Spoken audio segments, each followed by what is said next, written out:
Thank you, Chairman Lee, and welcome, Secretary Wright.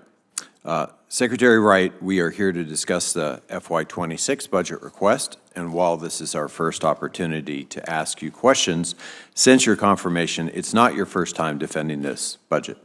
Last week, you testified before the Energy and Commerce Committee, and earlier in May, you appeared before the House and Senate Energy and Waters Development Subcommittees. It's clear from those hearings that there seems to be a noticeable disconnect between what you've stated publicly and the actions taken under your leadership as Secretary of the Department of Energy. At your nomination hearing in January, I asked you if the executive branch has the authority, without Congress's approval, to withhold or terminate funding for an activity Congress approved in law. You said that you would, quote, to follow the laws and statutes of the United States of America. On May 30th, $3.7 billion in awards from the Office of Clean Energy Demonstrations were canceled without notice or without justification. Cancellation of these awards crosses into impoundment territory and is certainly a breach of contract. Actions like these will severely damage our country's ability to lead in developing and commercializing next-generation technologies while ceding ground to our competitors. Another way to undermine our leadership, demoralizing the scientists and staff at DOE, the largest federal sponsor of basic research in the physical sciences.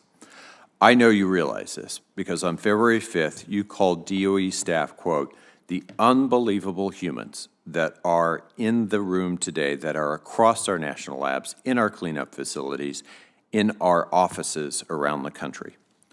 Less than a month later, however, 2,000 DOE employees, including hundreds of National Nuclear Security Administration employees responsible for safeguarding the nation's nuclear stockpile, were fired. That was unacceptable, but only after heavy criticism did the department partially rescind the NNSA termination order and scramble to reinstate these employees. In the coming months, the department is reportedly set to lose thousands of additional employees to early buyouts. As my colleague, Ranking Member Murray noted, taxpayers have spent $70 million to pay people not to work at this point.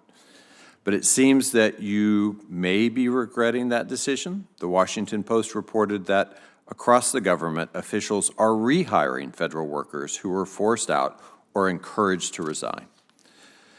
You know that this is no way to run a business or an agency, and I believe that we have to do better.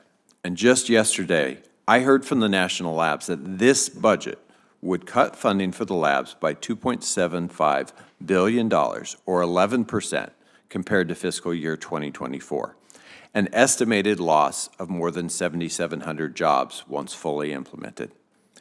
Our nation's scientific and energy leadership is on the line. And let's talk a little bit about energy dominance. In your confirmation hearings, you said that you would be an unabashed steward for all sources of affordable, reliable, and secure American energy and the infrastructure needed to develop, deliver, and secure them. However, last week before the Energy and Commerce Committee, you said, I have never been for all of the above. And if I said it at one point in time, I misspoke.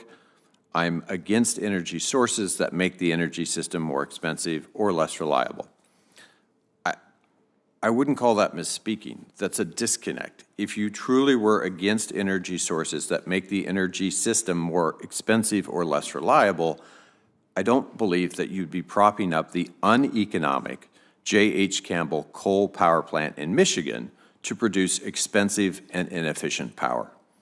A new report by Energy Innovation shows that average megawatt of power generated by U.S. coal plants is 28% more expensive in 2024 compared to 2021.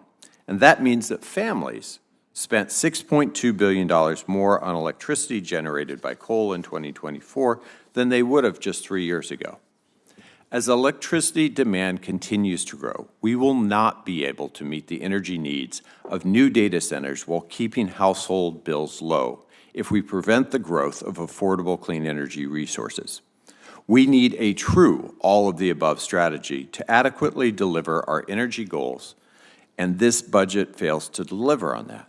During your time as Secretary, you've also said that 10% of Americans in the last 12 months have got a utility disconnection notice, and that one of your goals was to shrink that number to 0 by making energy more abundant and affordable.